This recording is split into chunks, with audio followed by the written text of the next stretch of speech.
Chapter 2, San Francisco, Beach Street. Sophie peeked out from between her blinds at the violent chaos below. Her instinct, coming from the deepest part of her, was to shut them again and block everything out. But she was a scientist, and every single thing she learned about this infection and the infected was useful. It was easy to hate the creatures below. They were worse than animals. Animals went into feeding frenzies only when starving. They did it for food, for survival. The creatures crawling and running and biting and clawing below her window on Beach Street were motivated by some kind of insane, mindless lust for violence. Not hunger, not territoriality, not dominance. Sheer, mindless rage. But they'd been people once, and not long ago either. Only a week ago, before the security goons of Arca came for her, she'd been looking down onto Beach Street just as she was now. She often people-watched from her window. Tourists and locals blended happily on her street, the tourists distinctive for their outlandish dress, broad grins, and sunburned foreheads. Many of them had just come from the Buena Vista Club down the street and had downed a couple too many delicious Irish coffees. They'd been taken, all of them. Taken away somewhere, leaving behind these monstrous carapaces that had nothing to do with the souls that had inhabited them. The world was burning. What kept her going, what kept her from falling into the blackest pit of despair, was that maybe, just maybe, some could be saved. Some small corner of the world could remain human. So she recorded, watched, observed, took notes, noting hemorrhaging times, reflexes, reactions, what triggered the highest ferocity, how fast they ran, how impervious they were to pain, how they died, how they survived. It was all stored in her computer, in her written notes, and she'd video recorded the accompanying scenes. It was getting to be too dark to film anything in the detail she needed. Crazily, she hadn't downloaded the IR app, so now that it was dark, she was stuck with what her eyes told her. The city lights were still on, who knew for how long. They had come on an hour ago, but several were flickering. This time tomorrow or the next day they could be gone. She could be gone too. Her door was stout, but conceivably a concerted attack by a couple of heavy men could break it, or at least unmoor it from its hinges. That was one possibility. She could starve to death or die of thirst if she was trapped for too long. Nasty thought, that one. If it looked like that would be her end, she had an entire bottle of Novital. Crushing all the tablets, dissolving them in water, and drinking it would put her to sleep forever. Many times throughout the long day, while the city fell, she longed for that bottle, had to almost physically wrench her thoughts away from it. But that was crazy thinking, and it had to stop immediately. She was alive right now and in her right senses, and she was a scientist. She had a duty to observe, record, even postulate theories, however much on the fly. Science didn't work that way. It proceeded at its own stately pace. But this was different. The world of science had waned, and the world of blood was rising. Hers might be the last scientific observations on Earth. She shook her head sharply. No thinking like that. Observe and understand. Keep your emotions out of it. Leave something behind in the hope that, at the end, there would be human beings to come across her findings. A pack ran down the street fast. She watched, observed. She tapped her wrist to turn on the audio recording function. A group of infected is running down beach. It is 5:25 p.m. It is almost exactly 600 feet from the corner of Jones to Lorraine's pet shop. The pack covered the distance in 30 seconds, which means the infected can run a 4-minute mile. One of the pack is an obese man. He is keeping up but shows signs of cardiopathy. His breathing is irregular, coloring ruddy.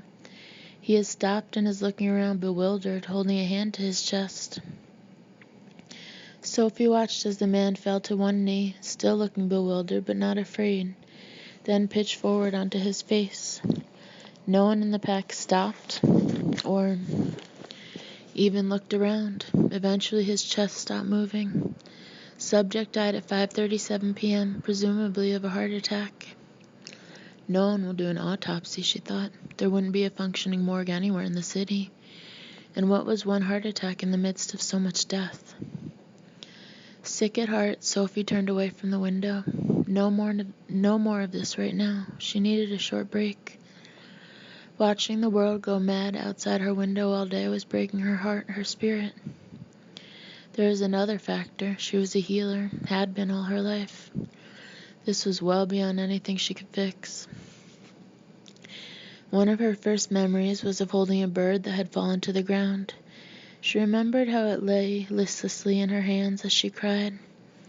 Her mother had started gently curling her fingers away from the small body when suddenly there was a flutter in her hands and the bird flew away. Then Nana Henderson had come for a stay when Sophie was 7 years old. Nana suffered from rheumatoid arthritis and had walked with 2 canes, her face often disfigured by pain. Sophie sat in her Nana's lap for a while every afternoon, and when Nana left, she was walking normally. Sophie had missed a lot of school that semester because she'd always been sick. Pain, disease, afflictions. As she grew older, Sophie had felt these things in her fingertips when she touched someone. She could feel her hands grow warmer, could feel muscles bunched against the pain relax in the other person, could feel sickness departing the body and entering hers. With hindsight, she realized her parents had worried about her, a healer. If word got out, every sick person in the world would show up on the doorstep begging for help, and it would kill her. Because the other side of the coin was that she had to rest for several days after touching someone who was sick. She was weak, feverish, depleted.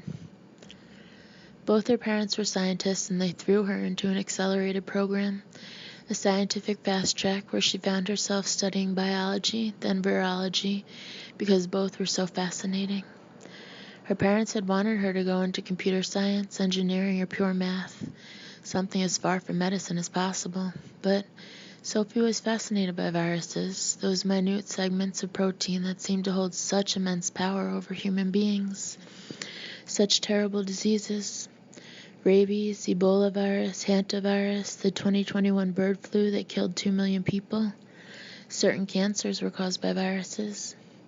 She wanted to make that better. She wanted to fix that. She couldn't cure the world herself, but she could have a hand in finding out how to help the world heal itself. Virology proved to be a natural fit for her, and she was recruited to Arca Pharmaceuticals directly from the Stanford PhD program. Stanford was where she met her best friend, Al Connolly. They were young and bright and were making names for themselves. They had something else in common, too. Something deeper, something darker than shared courses and an inability to find decent dates. Powers, gifts, curses, whatever you wanted to call them. Arca was funding a major study on psychic phenomena, and by some principle of the drift factor, they both ended up in it. Al is both a subject and a researcher, which was a big no-no. There were a lot of no-nos in the program, it turned out, including human sacrifice. Research subjects were disappearing, and it just so happened that the ones who were disappearing were the most gifted with extrasensory powers. Those were the ones who ended up in an enormous black hole, nowhere to be found. She was piecing together what was happening when they came for her, men in black, in the night, just like in a Hollow movie, only for real. When they came, she had managed to get a call to Al to warn her. She hacked into the computer of the head of Arca Pharmaceuticals, Dr. Charles Lee, and read with horror about a virus he had been bioengineering, a virus designed to enhance warriors, only he was having trouble keeping the enhanced soldiers on this side of sane. Then he'd taken some of the test subjects from the study on psychic phenomena, injected them with the virus, and harvested their brains. From the notes Sophie had read, he'd liked what he'd seen, so he upped the dosage. There had been some animal tests with bonobos, a peaceable breed of primate. The virus turned them into killing machines. She knew then that she had to get her hands on the virus. When they came for her and locked her up in the underground test labs, she looked for an opening, any opening at all, to escape, to get her hands on the virus. But by that time, the virus, rendered insanely virulent, had escaped from Arca's control and spread to the employees in the Arca skyscraper.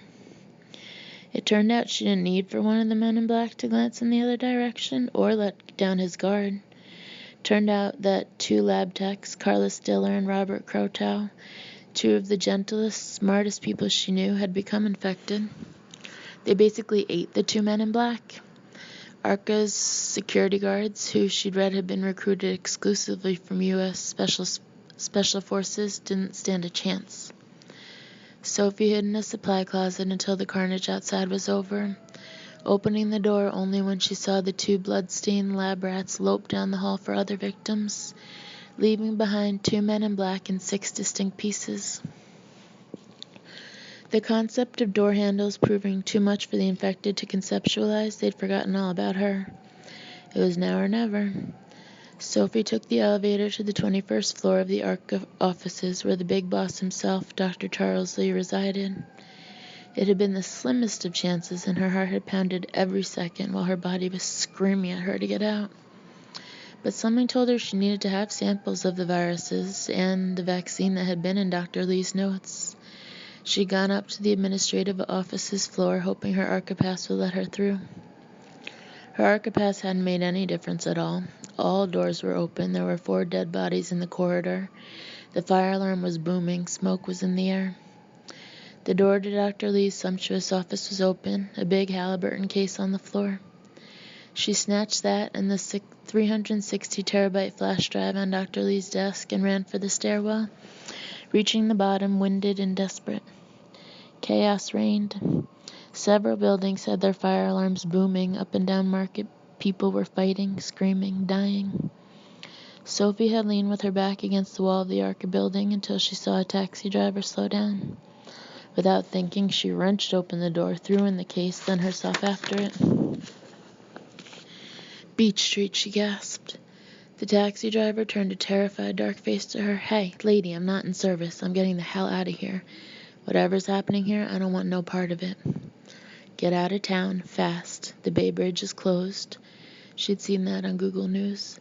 The Golden Gate will be open for a few hours more. Let me off at Beach Street and I'll give you $100. The taxi driver's jaw worked. Something really awful was going down, but $100. He stepped on the accelerator and they shot up Market. The further away they got, the less chaos there was. Sophie planned to get her car in her building's underground garage and head out. At Beach and Jones, she had the driver stop a second, threw a $100 bill at him, and scrambled out. The case was so heavy she had to practically drag it two-handed home. She was wheezing by the time she made it to her building. She swiped her key, planning on descending to the garage, when a pack of monsters came unexpectedly around the corner, screaming and raging, caked with blood. 2 people at the head of the pack howled when they saw her. Heart pounding, she pulled the heavy front door behind her and ran up the stairs. The idea of being caught in the open spaces of the underground garage was too terrifying for words. The stairs were clear and she managed to lug the heavy case to her apartment, slamming the door and leaning back against it, panting. The goons of Arca would look here for her first, of course, but somehow she was sure that the chain of command had broken now that the world was burning around them. Security would have no way of knowing she had the virus, and anyway, they were probably already dead or infected. Either way, she was sure no one would come for her. She was safe, but she was trapped. That was yesterday. She'd spent a sleepless night shaking, listening to the sounds of screams, explosions, the city falling apart, and she'd spent the day watching the carnage outside her windows. Her building had photovoltaic solar panels on the roof. At least she'd have electricity until the end. Probably. Maybe.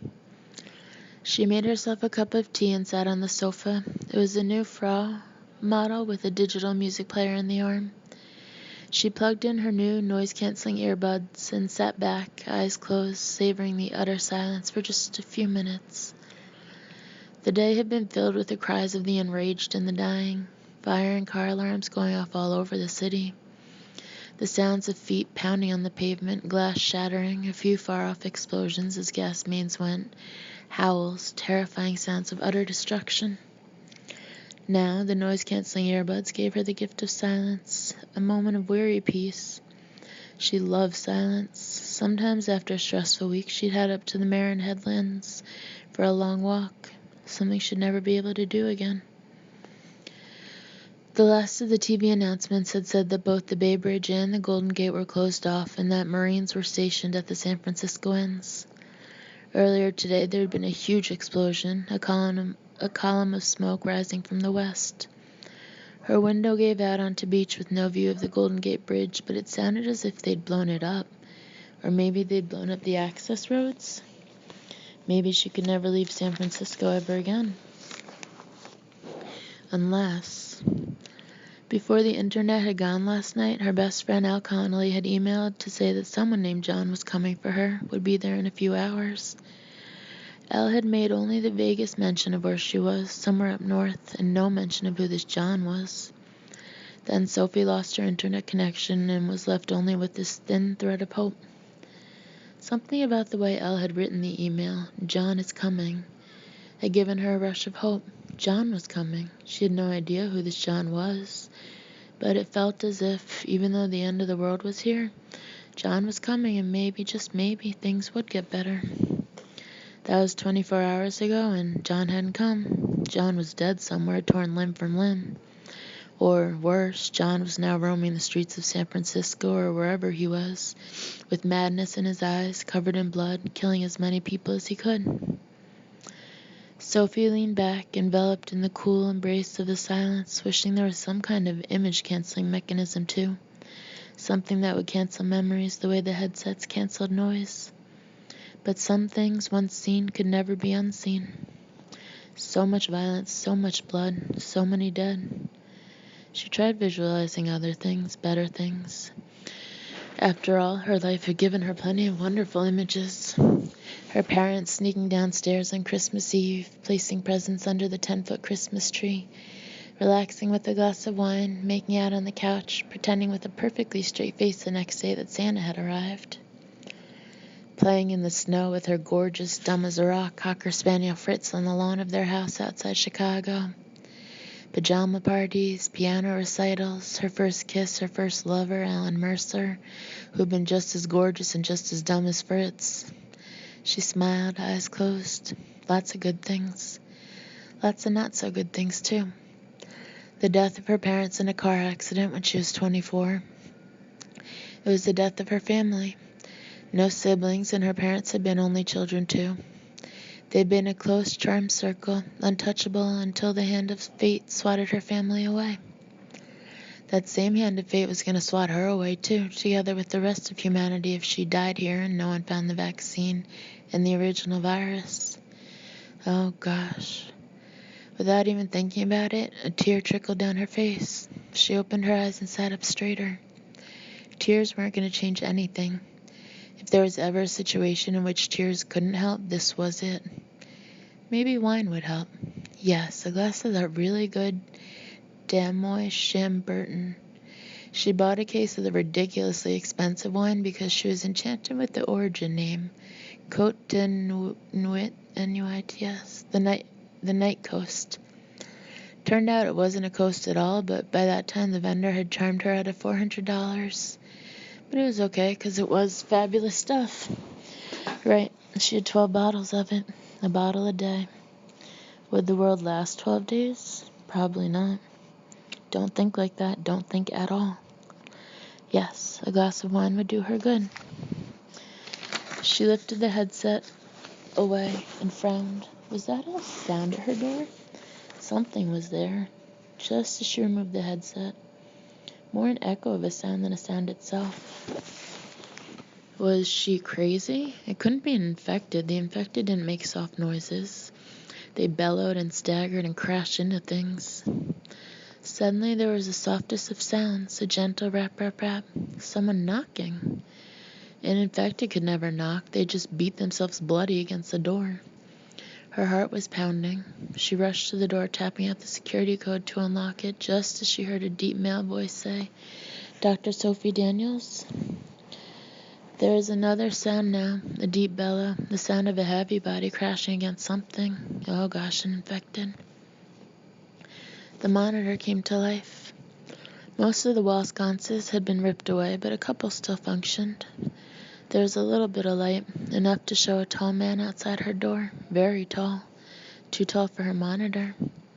She could see a strong chin with blonde stubble and not much more. He brought his mouth close to the intercom on the monitor.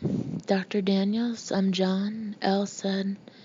John, oh gosh, not dead, alive right outside her door.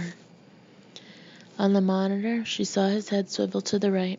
There was another Bella, pounding footsteps. Sophie pulled the door open, yanked the man in, and fell backward, and a ton of man fell right on top of her. He kicked out and slammed her door shut.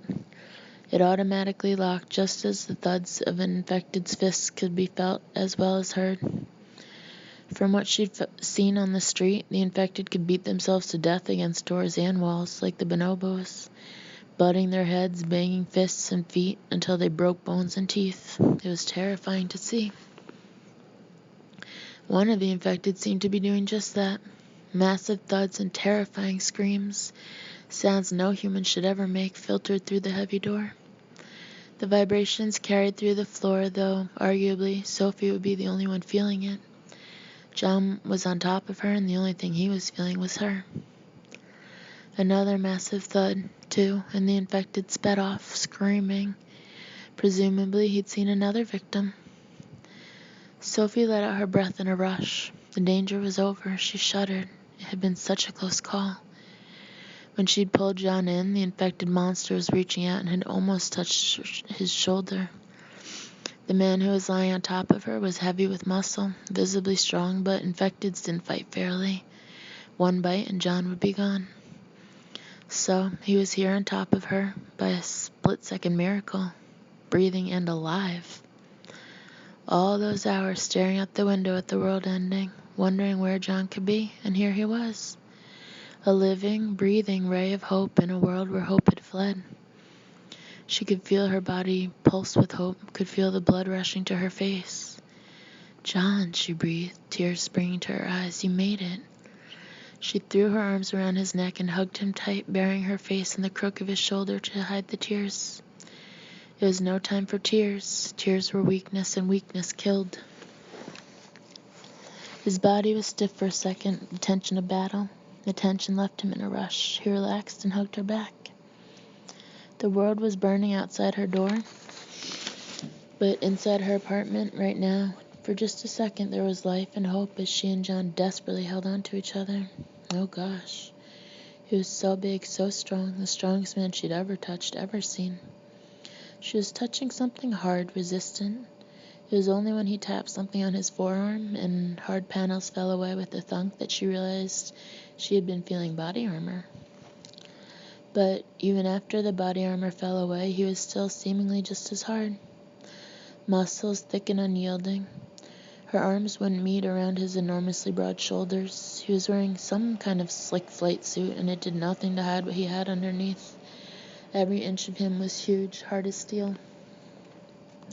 Something else was huge and hard, too. He'd fallen backwards, but he must have flipped in midair onto her.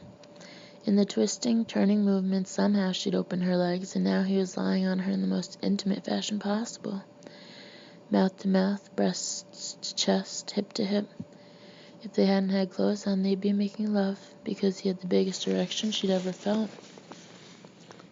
He was so heavy. She had to work to inflate her lungs, bringing her breasts even closer to his chest, and it had an immediate effect on him. His penis moved and somehow lengthened further and became harder, from her breathing in. Oh gosh. She breathed out heavily, mouth against his ear, and that made him lengthen another bit. It would seem impossible, but there it was. Between them, his penis surged with every movement she made. Usually, a man's penis rising signaled pleasure, but there was no trace of that in his face when he lifted his head from her shoulder. If anything, his expression was grim, harsh, pale blue eyes blazing into hers. He moved, and big calloused hands cupped the sides of her face. It was as if you were two people, the big man grimly frowning, and a happy penis ready for action. "Are you okay? Did I hurt you?" His voice was so deep she could swear she heard it in her diaphragm. Was she hurt? Yes. No. Maybe. Sophie was so transfixed by him she had to actually think about it, take stock. She wriggled fingers and toes, no damage to her extremities, so probably no nerve damage. It was hard to breathe, true, but then she had a huge man lying right on top of her. No pain anywhere, though it was hard to tell because she was so mesmerized by the man whose nose was half an inch from hers. She'd probably have to have a compound fracture to register pain over the fascination he held for her. He was beautiful, that was the only word for it, yet it was the wrong word. Beautiful because his features were pure, Nordic god perfect, ice blue eyes, sharp high cheekbones, straight, narrow nose, sculpted jaw, firm, full mouth. That gorgeous face framed by longish, sun-streaked blonde hair. If not for the lines of stress bracketing his mouth, the weather-beaten skin, and the crow's feet around his eyes, he could have been a Calvin Klein model. But beautiful couldn't be used to describe a man whose face wore that expression of grim awareness, of unspeakable wariness. Beautiful also didn't cover his extreme maleness. Few men nowadays didn't color their hair, shape their eyebrows, laser away wrinkles, use moisturizer, the usual enhancements. That was what was considered male beauty, someone who worked at his appearance. That wasn't this man at all. He looked like he'd time-jumped directly from a Viking boat in AD 1100.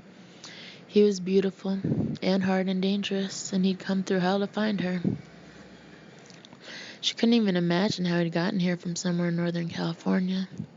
She'd been at her window on and off all day and hadn't seen one healthy man or woman. The healthy had deserted the world and left it to the infected. She couldn't imagine how a non-infected had been able to walk for more than a minute with all the monsters out in the streets, let alone make his way here from far away. And yet, here he was. The despair that had gripped her heart eased, just a fraction. "I thought you were dead," she whispered. Eyes locked onto his, dead or worse. The thought had been tearing at her all day, that the man coming to her rescue had fall and turn. Another tear slipped down her cheek, completely against her will. She wasn't crying. The stress of the past 2 days was seeping out of her eyes, that was all. "I thought you would never come and that I would die here alone." Those strong arms tightened around her. What with his weight and his arms crushing her to him, she could barely breathe. She didn't care. Who cared about breathing when she held life itself in her arms? She thought she'd go out alone, but now she had this amazing man, alive down to his fingertips, strong and vibrant, and she wasn't alone anymore. "No," he whispered back, "I wouldn't let that happen. I was coming for you. Nothing could stop me." Their eyes met and held. His eyes blazed with light and purpose. Beyond the vivid coloring and movie star good looks, there was something deeper there. Strength, power, determination. Her gaze drifted over his face, the tight features holding back some strong emotion she couldn't identify. She was so intent on his face that his words penetrated moments later. "Nothing could stop me."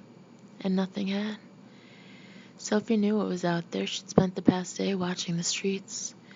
What was out there was chaos and danger on a level so outrageous it would have been safer to walk down the streets of Baghdad during the Iraq War 20 years earlier than along pretty touristy Beach Street in downtown San Francisco. How had he arrived here? However it was, he had undertaken a monumental task, an impossible one. As far as she had been able to tell, no normal survived out there, could survive out there.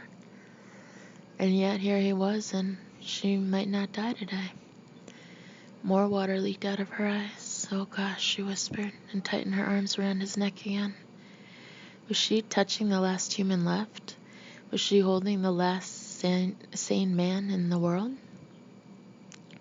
Sophie shuddered, an uncontrollable shiver raking her body, and he tightened his arms even more, as if in taking her shudders into him he could absorb her fear and panic and despair.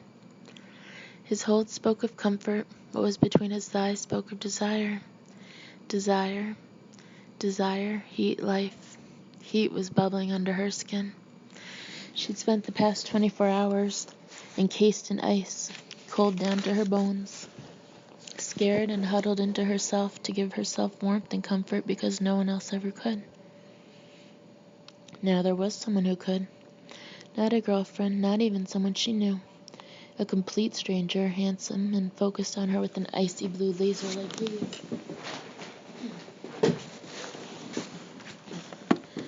Nothing could stop me. He'd battled his way to her. How did you... He began, she began, and he kissed her. And kissed her and kissed her. Not a tentative first kiss, no.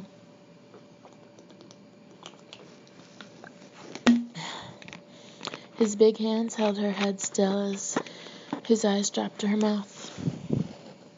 It was instinctive, she could feel it.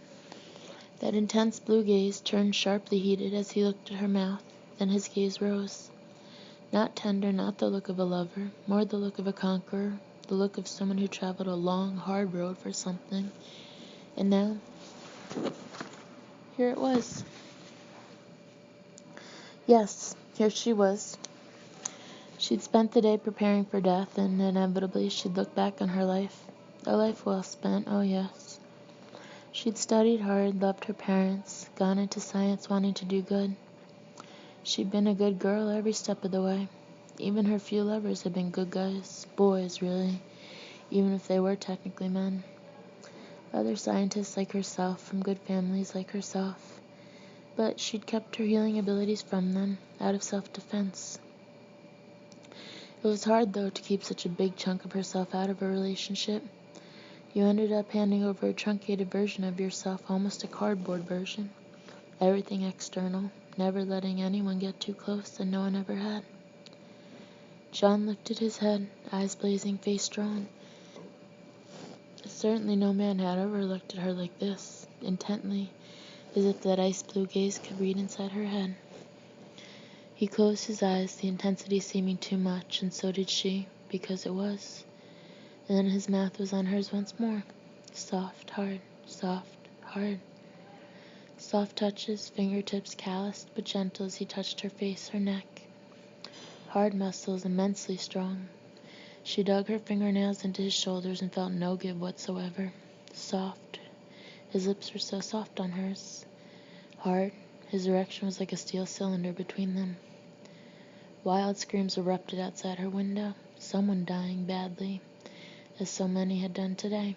So much pain, so much death. And yet she had life itself under the palms of her hands. Life, such a precious thing, so taken for granted.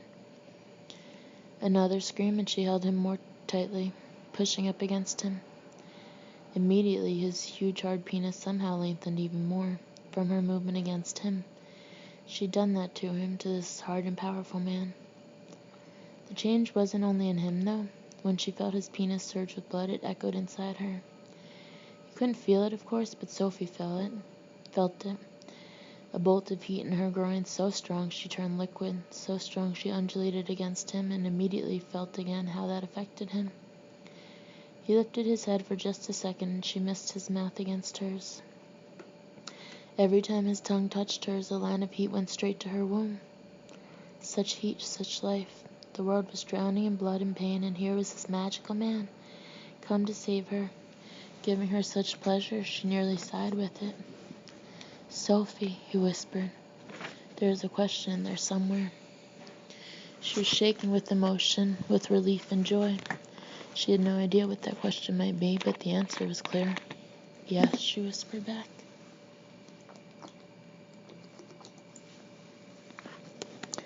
His big hands moved down to where her robe crossed her breasts. She was naked under the robe.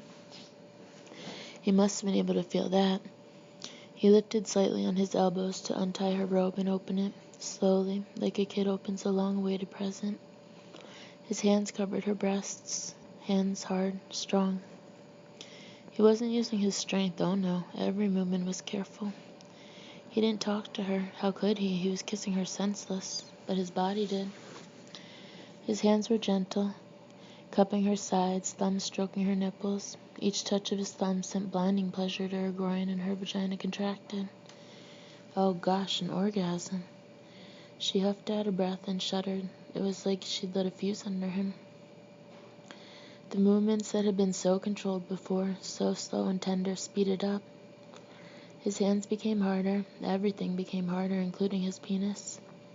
She could feel it moving against her mound, lengthening even more as he slid up and down along the lips of her sex. She moved under him, and her sex opened up. She arched against him as if she could somehow be even closer to him. In a world gone mad and dark and cold, he was life and heat. Such strength transferring from him to her. She felt strong, her whole body working to envelop him. Arms tightly linked around his neck, torso pressing upward, legs opening to twine around his. A strange ripping sound that she only deciphered later as the velcro of his flight suit opening, a shrug, and it was off. Sophie desperately wanted him naked, wanted to touch that hard-worn flesh she'd only felt beneath his clothes. He lifted slightly, holding his arms out, and she pulled a light cotton tee over his head, long, dark blonde hair lifting around that perfect face, and oh gosh, he looked like Thor, like a Nordic god, larger than life. Shoulders so broad they shut out the world, encasing her in a world that had contracted to only her and John. He eased her back down with a hand to the back of her head and caught her mouth again. Now she could touch him, touch his naked flesh. She hooked her hands around his back, all that golden skin like steel, only warm. She dug her nails into his back, and it was like she'd kicked him into another gear. His thighs opened hers. He positioned himself at the opening of her sex, and she hesitated. He was enormous, and it had been a long time for her. It was like he could read her body. Instead of entering, he shifted so one hand could drift down her chest, over her belly, down to cup her mound. He was kissing her hard, tongue deep in her mouth, stroking. Her sex contracted again. He felt that. He must have felt it against his hand, against his loins as her hips moved. He could feel how wet she was, how ready. He didn't have to ask because her body was talking to him. He knew. When he slid into her, hot and hard and deep, they both moaned. She lifted her thighs, opened herself up to him even more, and he began moving. Long, deep, slow thrusts. She was holding him so tightly she felt all his muscles in motion as he moved in her. Lean, incredibly strong muscles with no give. She'd taken an anatomy class once and could identify each muscle in his back by touch. Trapezoid, deltoids, lats. She moved her hands down lower. Glute. All those muscles, shifting and bunching and moving like a well-oiled machine, only warm and alive. Gosh, she was alive down to her fingertips, and he infused her with life. He was strong enough for the two of them, such incredible power under her hands. He surrounded her completely, on her, in her, so close she could see only him, smell only him, feel only him. Nothing bad could happen to her while he was making love to her. The world outside, that terrible world of death and destruction, receded with every stroke. Nothing else existed, only this powerful man moving in her. He was incredibly heavy, but she liked that, proof of how powerful he was. He pressed into her deeply, holding her head between his two large hands, kissing her as if someone was about to come and separate them. No, nothing could separate them. She wouldn't let it. Her hands moved slowly up his back, up over those long, strong, slick muscles, until she curled her arms around his neck, holding tightly. Never let me go, she thought. The very notion of him leaving her body, of not feeling that heavy weight on her, acting as a wall between her and the rest of the world, made her panicky. She tightened her arms around him. He pulled out of her slowly, so slowly she thought she could feel the emptiness in her womb that he left behind. He held herself at her opening, the big head of his penis stretching her, but if he pulled back even a touch more, he'd leave her body. No, she instinctively rebelled at the thought. She freed her mouth, placed her lips against his ear. "Don't leave me," she whispered, and felt him jolt as if in shock. "Gosh, no," he muttered, lifting his head. His eyes were slitted, only a shard of ice blue showing. They were both trembling, panting. He moved back into her just a little. Gosh, somehow he'd become even larger. "Does that feel like I can leave you?"